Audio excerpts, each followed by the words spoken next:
On September 2, 1945, the Second World War came to an end at Tokyo Bay when a delegation from the Empire of Japan boarded an American battleship, USS Missouri, to sign the Allies' instrument of surrender. It was an epic moment, preserved for posterity by dozens of news reporters and an equal number of cameramen and photographers. Unlike the conclusions of so many other world conflicts, this one came to an end in a very public way. There would be no secret agreements or unspoken expectations between ambitious world leaders. Here, the generals and admirals of the Allied nations would state the facts of the peace agreement simply and directly before the eyes and ears of the world. Japan's government would have to accept unconditional surrender or walk away from the peace table and into a dark, uncertain future. It was as simple as that. Further, the arrival of peace would be catalogued for posterity, so that future generations would always remember the way the world's bloodiest conflict came to an end. For such an important occasion, no minor detail could be overlooked. The surrender ceremony had to be timed down to the minute. Nothing could be left to chance. It fell to the U.S. Navy to ensure that the arrival of peace would occur in the most dignified manner imaginable. The location of the surrender ceremony, USS Missouri, was a self-selecting choice. At the time, it was the flagship of Admiral William Halsey, the commander of the U.S. Navy's Third Fleet. Perhaps more symbolically, his ship had been christened by Mary Margaret Truman, the daughter of Harry S. Truman. At the time of the christening, Harry Truman had been a senator from Missouri, but now, due to the death of Franklin Roosevelt, he was the 33rd President of the United States.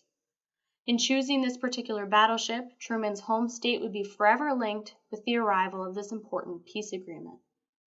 The responsibility for coordinating the surrender ceremony fell to 47-year-old Captain Stuart Murray, Missouri's commanding officer. A former submarine commander and a veteran of the Philippines campaign, Murray had been in command of the battleship for only 3 months. As he counted down the days to September 2nd, he and his crew spent every hour of every day preparing for the observance. It was no easy job. Demand after demand fell his way, thanks to the perfectionist attitude of the Master of Ceremonies, General Douglas MacArthur. For instance, one point of difficulty involved the mobility of the Japanese foreign minister, Mamoru Shigemitsu, who had a wooden leg. MacArthur wanted Shigemitsu to approach the surrender table at precisely 9 a.m. Tokyo time. Murray remembered the problem and how he and his crew tried to overcome it. We also found out that Shigemitsu had a wooden leg. His leg had been blown off in Shanghai several years before. That presented a problem. First, the Japanese delegation was going to be delivered to the vicinity of the Missouri by destroyer the next morning. The destroyer would be off the Missouri's bow, very close aboard, by about 8 o'clock in the morning, so that there'd be no question of the Japanese getting there on time. Then, they would be sent over by a small boat to the Missouri at the proper time. General MacArthur had said he didn't want the Japanese aboard the Missouri on its weather deck for more than 5 seconds, and he didn't want them to be even a fraction of a second late in getting up there. 9 o'clock was the official time. Well, it's kind of hard to try to run something within 5 seconds. It involved walking up a gangway, then across a deck, and then up another deck, and about 20 feet more to get into position. So, the only way we figured we could do it was to practice it. So we took young sailors and took a swab handle and put it down their trouser legs so they couldn't bend their legs, strapped it on them, and they get in a small boat exactly like the one the delegation would come over in, and they would be forced to walk like Shigemitsu. Well, we practiced this about 20 times. The slowest time was 1.5 minutes, or 90 seconds. I figured these sailors were faster than the Japanese would be, so I doubled the time and figured that 3 minutes was the minimum time we would have to allow. We thought we had it all set. With multiple countries and multiple branches of service represented at the surrender ceremony, everyone was concerned about protocol. Since USS Missouri was Admiral Halsey's flagship, it usually flew his 4-star flag. But when Fleet Admiral Chester Nimitz came aboard, Halsey's flag needed to be hauled down. In addition, the crew of the Missouri needed to fly General Douglas MacArthur's flag at the same height as Nimitz's flag. Nimitz and MacArthur were both powerful personalities and expected to take equal credit for participating in the surrender, so Murray made certain that neither officer would have any reason to take offense. His sailors spent considerable time practicing the art of running up flags, making sure they'd be as close in height as possible. But even with all the preparation, last-minute details got overlooked. For instance, on the morning of September 2nd, after an early reveille, Murray noticed a glaring problem with the setup. Along with General MacArthur and his staff was an Army colonel from Washington who had flown out with the surrender papers. It was the first time we had seen them. They were to be signed by the Japanese first, of course, and then by the Allied powers. We had placed our beautiful mahogany table and its two nice chairs, the President of the British fleet, on deck in the central spot, and it looked very nice there. One look at these documents and, you might say, all hell broke loose. These documents were about 40 inches by 20 inches each, and two of them had to be in line side by side. Our beautiful mahogany table was only 40 by 40. The surrender documents wouldn't fit. So I called the four nearest sailors, and we headed for the wardroom, which was the deck below my cabin. Well, we got there, and were going to grab the wardroom table, but the wardroom table was bolted down. It should be, of course. So we dashed down to the next compartment, which was the crew's mess compartment.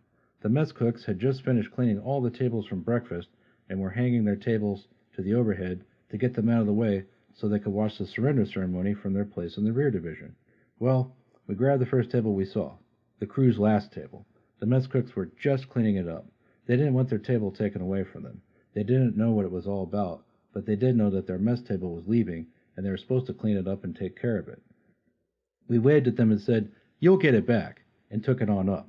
Well, on the way to the wardroom, we knew we had to have a cover for that table, so I yanked a green table cover off the first wardroom table I came to and said to the guys out there on the deck, "Set up this mess table and spread the green cloth on it." It really looked very nice. The group was all aboard by then. At 8:55 a.m., the Japanese delegation arrived and made its way to the veranda deck, adjacent to turret number 2. Predictably, Shigemitsu moved with a sluggish gait. In fact, he was so languid that all the additional time Murray had budgeted was quickly wasted away. Murray commented, "We were given the precise time for the Japanese emissaries to get into position, and we'd done all this training and figured our time by doubling it to 3 minutes, and then to play safe, I'd added another minute on top of that. The Japanese even arrived 1 minute early, and still, I thought that Shigemitsu would never get moving out of the boat. He must have sat there and wiggled for a full 30 seconds before he made any motion. Finally, he started up. Really and truly, he just crept out of that boat and up the gangway and across the deck with the other 10 in the delegation following him. Well, they finally got to the ladder going up from the foredeck to the veranda deck where the surrender documents were. Time was running out. 5 seconds were already passed, just as Shigemitsu's top hat appeared on the level with the veranda deck. General MacArthur stepped out of Admiral Halsey's cabin, which was one deck above that, right on the stroke of 9, and he took one look and saw the Japanese still coming. So he turned around and went back into the cabin. The Japanese proceeded on up and took their positions in line, and at something like 2.5 or 3 minutes after 9, General MacArthur came out and came down and took his position on the after side of the surrender table. A band played the Star-Spangled Banner, and General MacArthur made a few prepared remarks about how he hoped this action would usher in a permanent peace. At 9:05, after having been on board for 10 minutes, Shigemitsu signed on behalf of the Japanese government, and then Japanese General Yoshijiro Umezu signed on behalf of Japan's armed forces. MacArthur signed next, using 6 commemorative pens to do it. After he finished, he declared, "It is my earnest hope, and indeed the hope of all mankind, that from this solemn occasion a better world shall emerge out of the blood and carnage of the past."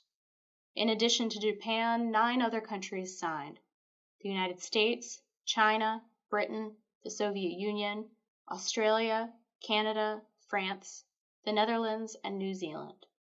Admiral Chester Nimitz signed 4th, representing all military forces of the United States.